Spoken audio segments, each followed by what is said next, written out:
A local mom is speaking out after her 2 kids died when their car crashed into an Idaho river. Tonight, she sits down with KREM 2. I don't know, if they can hear me wherever they are, but I just want them to know how much I love them. I've not seen the community rally around something so strongly, so quickly, and so vocally. Plus, another milestone in the construction of the North-South Freeway. Tonight, a look at where the project stands and where it's headed next. Hot and windy ahead of an incoming cold front, and that cold front, well, it does a number on our high temps. Good evening, everyone. Thank you for joining us here on KREM 2 News at 5. I'm Whitney Ward. And I'm Tom Sherry, filling in for Mark. Well, we are tracking some breaking news at the top of the hour. Investigators are on scene of a crash involving a garbage truck and several cars. This all happened near Pasadena Elementary School in the Spokane Valley. It is dramatic wreckage. Right now, the roads are still shut down in both directions between Upriver and Bessie Road. We do know 2 people were hurt and they were rushed to the hospital. We'll continue to track it and bring you the latest. We also will have more on that story in just a few minutes, but we do want to tell you about a mother who is still in tears tonight after her 2 kids were found dead in an overturned car over the weekend. 10-year-old Jack and 8-year-old Delilah Miller died in a car crash near Riggins, Idaho, with their father as well as an older sister. Our Janelle Finch was the first reporter to sit down with Jack and Delilah's mother and soon-to-be stepfather. She joins us now from the Children's Elementary School in Chattaroy. Janelle. Tom and Whitney, Zella Blair tells me Jack and Delilah only had 1 week of school left here at Chattaroy Elementary School. Even Jack's name is displayed as one of the graduating 4th graders. But after a tragic weekend, she'll never be able to see her son go to middle school or spend the summer with her daughter. Zella Blair is still processing her reality of life after a weekend of tears and tragedy. I don't know if I can ever get used to them not, coming through the door after school and yelling for me again. They were huge. They were my whole life. Her 10-year-old son Jack and 8-year-old daughter Delilah were killed in a car accident Saturday. They were with her former partner Calvin and older sister Dakota at the time of the crash. Their car was found overturned in the Salmon River. I just dropped to my knees and I screamed and I just started crying. I just couldn't believe it. Blair says they were taken from her just as they were beginning to blossom. She says Jack was making his first really good friend and Delilah was learning to write poetry. I'm just gonna miss so much just being able to just go give them a hug and go give them a kiss and talk to them about their day and just all the little conversations, because it just made my heart full. Fiance Taylor Schaefer Bishop says he's been supporting Blair as much as he can. I've had to really be the foundation for her. While also coping with losing his children. Before I met them, I wasn't a father. I had no experience in being a dad, and they honestly inspired me to be the man that I am today and step up into those shoes and become a father figure. Blair says she will always tell people how wonderful her kids were. She says they were incredible older siblings to their younger brother Barrett and gave the world so much love.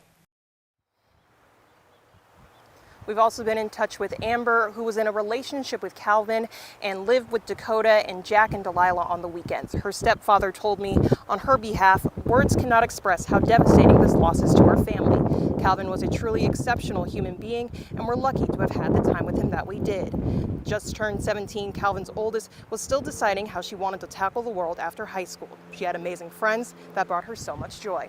For that full statement, visit our website, krem.com. In Chattaroy, Janelle Finch, KREM 2 News.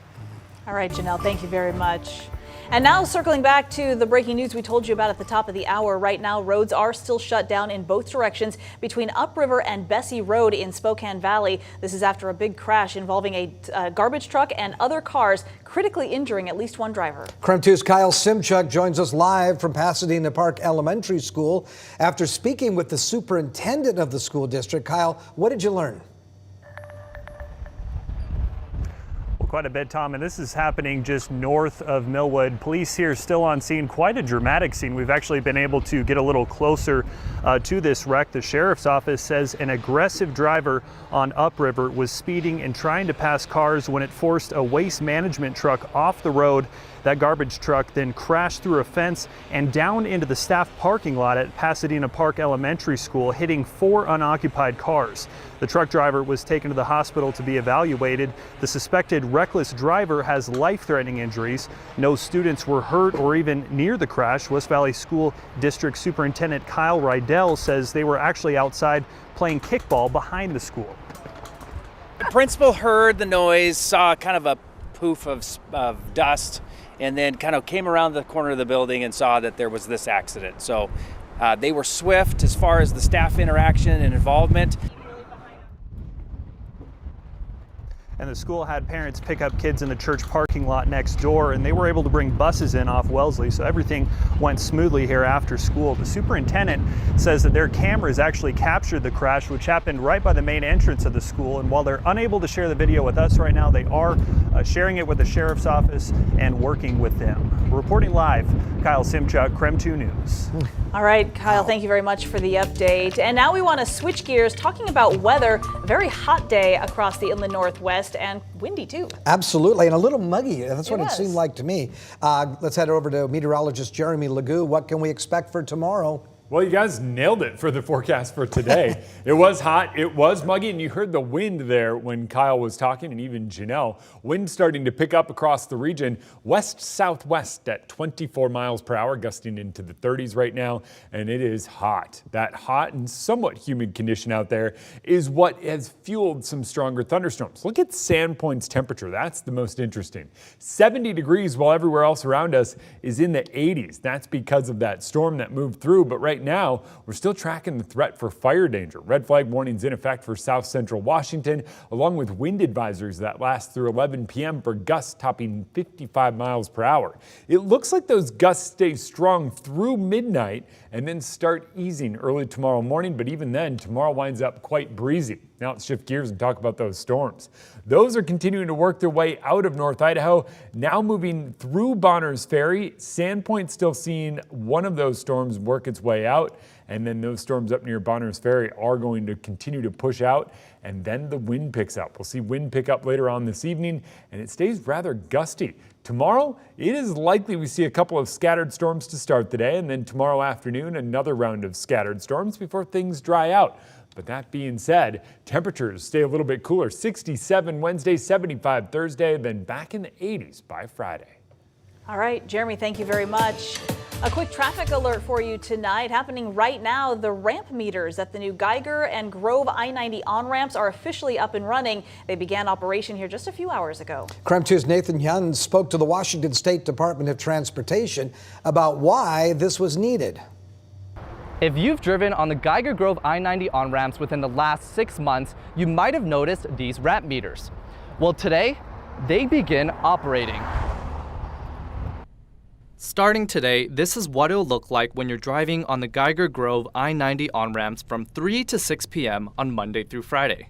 Because it's already such a short on-ramp to get onto the highway, I think it's just going to end up being more of a hassle. Jackie Arsenal takes the Geiger Grove I90 on-ramps every day during her commute. At least 5 to 10 minutes extra. She believes the new ramp meters will make her commute even longer. You just gradually get there, but then when the light turns green, then you can go. But when you come to a complete stop, you end up putting off everybody behind you as well. The ramp meters were first installed in January as part of new sign installations. Ryan Overton from the Washington State Department of Transportation says the delay to turn them on was because there just isn't much traffic in the winter months. We go into a test mode, it's a long drawn out period, and then we don't want to turn it on during winter either.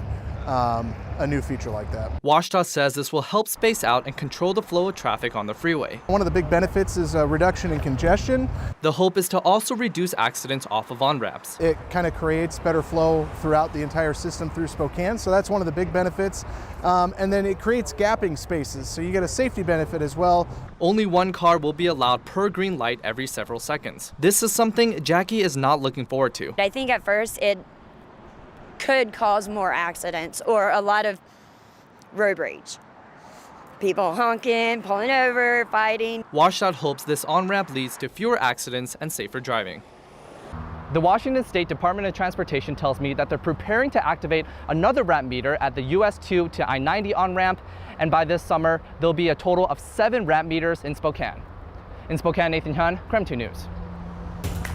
Developing tonight, former President Donald Trump pleaded not guilty to all 37 federal charges relating to his handling of government documents. And following his arraignment, the former president stopped at a Miami area restaurant. His attorney entered those not guilty pleas on his behalf. He's accused of illegally retaining classified documents, storing them at his Mar-a-Lago home, as well as conspiring to hide them from the government after they had subpoenaed him to get those files back. And while this is one of several investigations into Trump, this is the first time the Justice Department has brought charges against a former president. Trump is the current frontrunner, of course, in the Republican presidential nomination process, and he has actually seen his poll numbers continue to go up since his indictment on Friday. All right, still to come here on KREM 2 News at 5 tonight, the city of Spokane and the Police Guild have reached a tentative agreement on new contracts. So up next, a look at what is inside that proposal. Plus, another piece of the North-South Freeway project is complete. At 5:15, we'll tell you where the project stands and what's coming up next.